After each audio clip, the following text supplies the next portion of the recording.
Hello everyone, I hope कि आप सभी अच्छे होंगे। इस वीडियो लेक्चर के अंदर हम वर्णों के उच्चारण स्थान को समझने वाले हैं। मैं आपको सिर्फ 5 से 6 ट्रिक बताऊंगा। इन ट्रिकों की सहायता से आप किसी भी प्रकार का स्वर्ण वर्ण हो या व्यंजन वर्ण हो या संयुक्त वर्ण हो, उनका उच्चारण स्थान बहुत ही आसानी से कुछ ही सेकंडों के अंदर आप बता पाएंगे। प्लीज़ आप लोग इस वीडियो को पूरे ध्यान से शुरू से लेकर एंड तक जरूर देखिएगा। अगर आप क्लास 10th और 12th में हैं तो आपके बोर्ड एग्जाम में 4 से 5 नंबर इस टॉपिक से पूछे ही जाते हैं। चलिए इस वीडियो लेक्चर को हम लोग शुरू करते हैं। और मैं आपको बताना चाहूँगा कि हम लोग बचपन से 3 प्रकार के स पढ़ते आ रहे हैं, ठीक है। एक तो कुछ ऐसा दिखता है, एक कुछ ऐसा दिखता है और एक कुछ ऐसा दिखता है, ठीक है। ये तीनों स ही है, लेकिन इसको हम लोग क्या बोलते हैं कि इसको तलाबे सा, इसको मुर्दानी सा और इसको दंती सा क्यों बोलते हैं, हम लोग इस वीडियो लेक्चर के अंदर देखने वाले हैं। मैं आपको बताऊंगा कि इसको तलाबे सा, इसको मुर्दानी सा और इसको दंती सा क्यों बोलते हैं, ठीक है। ये भी आपको क्लियर हो जाएगा। चलिए हम लोग वर्णों का उच्चारण स्थान स्टार्ट करते हैं। ये वीडियो आप ध्यान से देखिए, आपको कहीं भी किसी भी प्रकार का डाउट्स नहीं रहेगा, ठीक है। चलिए सबसे पहले हम लोग देखते हैं कि वर्णों का उच्चारण स्थान का एक्चुअल परिभाषा क्या होता है, ठीक है। तो देखिए वर्णों का उच्चारण स्थान मतलब क्या, हम बोल रहे हैं तो हमारे मुंह से कुछ ना कुछ वर्ण निकल रहा है, स्वर वर्ण व्यंजन वर्णों का मेल होता है। तो देखिए इसका परिभाषा होता है, कोई वर्ण मुंह में, ठीक है, मुंह में अवस्थित जिन अंगों से बोला जाता है उससे वर्णों का उच्चारण स्थान कहते हैं। मतलब जिस मुंह से हम लोग क्या वर्ण निकालते हैं, तो जिस अंग से, जैसे हमारा जीभ हो गया, दांत हो गया, तालु हो गया, ओठ हो गया, या अंग है, तो इनके सहायता से हम लोग वर्णों का उच्चारण करते हैं। तो उस स्थान को ये क्या कहते हैं, वर्णों का उच्चारण स्थान, ठीक है। समझ में आ गया। अगर ये परिभाषा अगर आपके एग्जाम में आता है तो आप आसानी से ये परिभाषा लिख सकते हैं। वर्णों के उच्चारण स्थान के लिए कुछ निम्नलिखित सूत्र हैं, ठीक है। अगर आप ये जो मैं 6 ट्रिक लिखा हूँ, ठीक है, ये अगर आप याद कर लेते हैं तो भाई किसी भी प्रकार का स्वर्ण वर्ण हो, व्यंजन वर्ण हो या संयुक्त वर्ण हो, आप आसानी से फटाक से आपको क्या करना है, इन 6 ट्रिक को आपको लिख लेना है, सूत्र को लिख लेना है और आप आसानी से सिर्फ इसको देख के बता देंगे। मैं आपको एक एक करके समझाऊंगा। चलिए एक बार थोड़ा रिवीजन करवा देता हूँ कि कैसे इसको याद करना है। इसको आपको बोलना है अकु, ठीक है, इसको तोड़ के अकु विसर्ग, कैसे बोलना है, विसर्ग निया नाम, ये तीन भागों में आपको करके बोलना है, ठीक है। अगर आप 2-3 बार 10 बार बोलेंगे तो आपके जुबान पे आ जाएगा। अकु विसर्ग निया, अकु विसर्ग नियनाम कंठ, कैसे बोलना है, अकु विसर्ग नियनाम कंठ, ठीक है। अब चलिए इसको हम लोग उच्चारण करते हैं, इचुआ सानाम तालु, ठीक है। मैं यहाँ पे ऐसे डैश डैश कर देता हूँ, आपको ऐसे ही बोलना है, इचुआ सानाम तालु, ठीक है। चलिए इसको देखिए, ऋतुड़ साणाम मूर्धा, ऋतुड़ साणाम मूर्धा। चौथा नंबर देखिए, लृतुल, लृतुल सानाम दंतो, लृतुल सानाम दंतो। इसको देखिए उपध्यानियानम, ठीक है, इसको ऐसा बोलना है, उपध्यानियानम ओष्ठो, ठीक है। इसको बोलना है आपको ओकरास्त दंत ओष्ठो।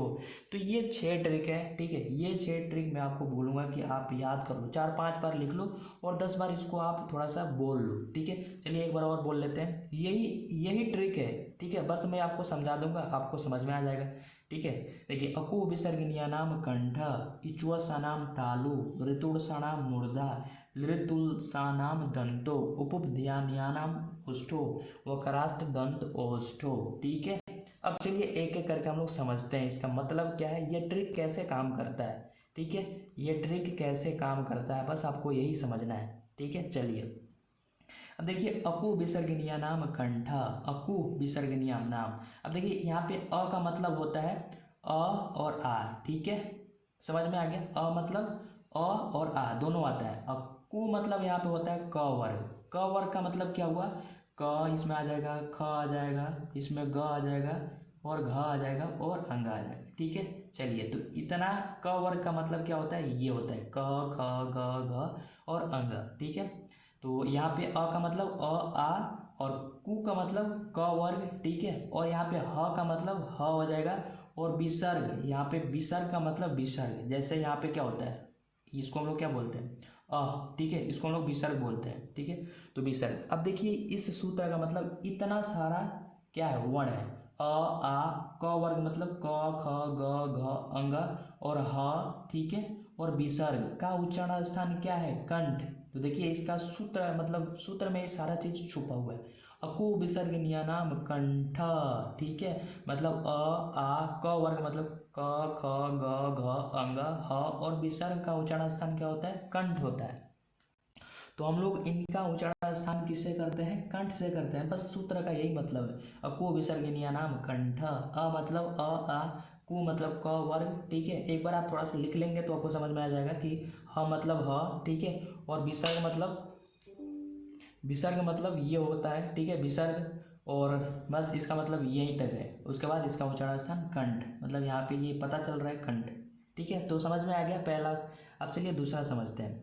इचुआ सनाम तालु। अब देखिए यहाँ पे ई का मतलब क्या है? छोटी ई और बड़ी ई दोनों आएगा, हर्ष ई और हर्षो, ठीक है, दीर्घो, सॉरी दीर्घो नहीं, दीर्घ ई, ठीक है। और च, यहाँ पे च का मतलब हो गया च वर्ग, च वर्ग मतलब च छ ज झ और य, ठीक है।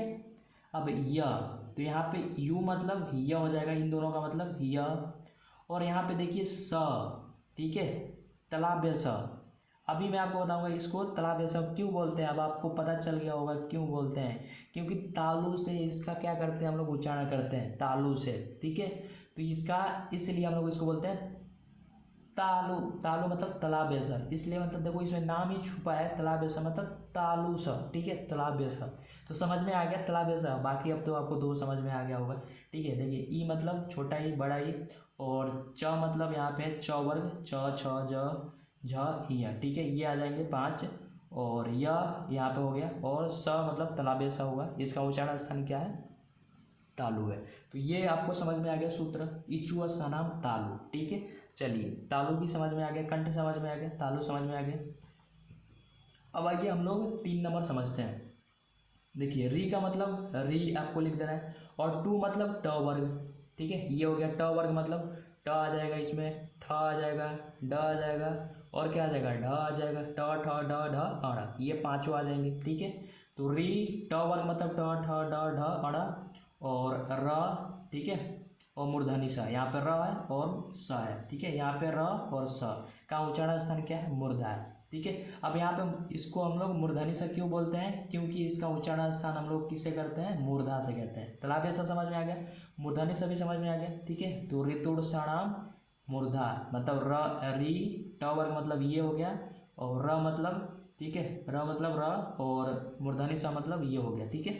इसका उच्चारण स्थान क्या होता है? मूर्धा। तो 3 नंबर सूत्र भी क्लियर है, ठीक है। इसका उच्चारण स्थान को किसे करते हैं? मूर्धा से करते हैं। चलिए चौथा नंबर ट्रिक देखिए, बहुत ही आसान है भाई, बस आपको लिख लेना है, लिख लिख के या बता देंगे कि इसका उच्चारण स्थान क्या हो। देखिए लरी, ठीक है, ये लरी मतलब पूरा लरी आपको लिखना है, और तू मतलब हो जाएगा ये त वर्ग, त वर्ग में कितना आ जाएंगे?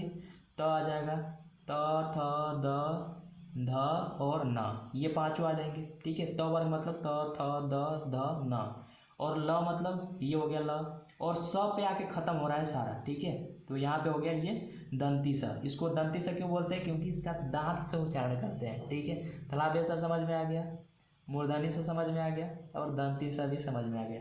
तालव्य सा मतलब तालु से बोलते हैं, मूर्धनी सा मतलब मुर्दा से बोलते हैं, और दंत सा मतलब दांत से बोलते हैं। तो लि त वर्ग मतलब त थ द ध न, और ल और स, ये जो स है दंत स का उच्चारण स्थान क्या है?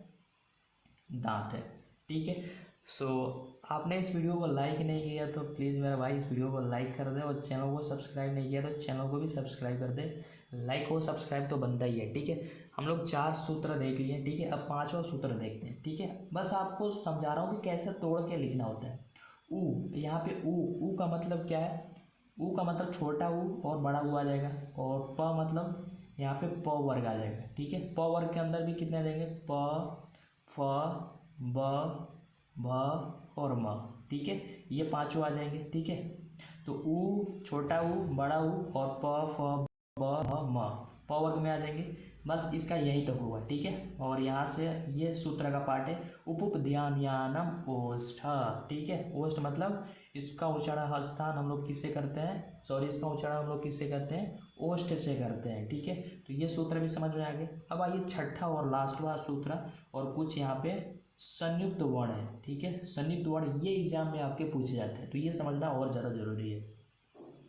वक्रास्त दंत ओष्ठो, मतलब वह जो है ना, ये वह जो है दांत से और ओठ से दोनों के सहायता से बोला जाता है। तो वह का उच्चारण स्थान आपको याद रखना है, वक्रास्त दंत ओष्ठो। देखो यहाँ पे दंत और ओष्ठ इसमें दोनों है, ठीक। जब इसका संधि विच्छेद करेंगे तो दंत और ओष्ठ दोनों आए, तो वह का उच्चारण स्थान दांत और ओष्ठ दोनों होता है, ठीक है। अब आइए कुछ संयुक्त वर्ण है, इसको हम लोग समझते हैं, ठीक है। ये संयुक्त वर्ण आपके एग्जाम में पूछे जाते हैं। देखिए जैसे छ है, छ क और स, ठीक है, ये आधा क और आधा स, ठीक है। क संयुक्त बोल सकते हैं आप और मूर्धनी स संयुक्त बोल सकते हैं। मतलब देखो क हमने पढ़ा है कि क का उच्चारण स्थान ये पहला है, ठीक है, पहला सूत्र का है कंठ, तो क का उच्चारण स्थान का कंठ होता है इसलिए कंठ हो जाएगा, और स का मूर्धा सा होता है तो मूर्धा हो जाएगा। तो ऐसे आपको याद रखना है, ठीक है। सबसे पहले आपको इसका पता होना चाहिए कि कौन कौन से वर्ण से मिलके बनता है। तो जो छ है क और स से मिलके बना होता है, और स भी मूर्धनी स से, मूर्धनी स, ठीक है। तो क का उच्चारण स्थान कंठ होता है और मूर्धनी स का मूर्धा होता है। तो ओवरऑल जो छ होता है इसका उच्चारण स्थान कंठ और मूर्धा हो जाता है। अब जैसे त्र है, तो त और र, त संयुक्त और र संयुक्त से मिलकर बनता है। तो त का जो उच्चारण स्थान होता है दांत होता है, और र का उच्चारण स्थान मूर्धा होता है। तो इसलिए ओवरऑल जो त्र है इसका उच्चारण स्थान दांत और मूर्धा हो जाता है। ज्ञ जो है ज संयुक्त और न संयुक्त से बना होता है।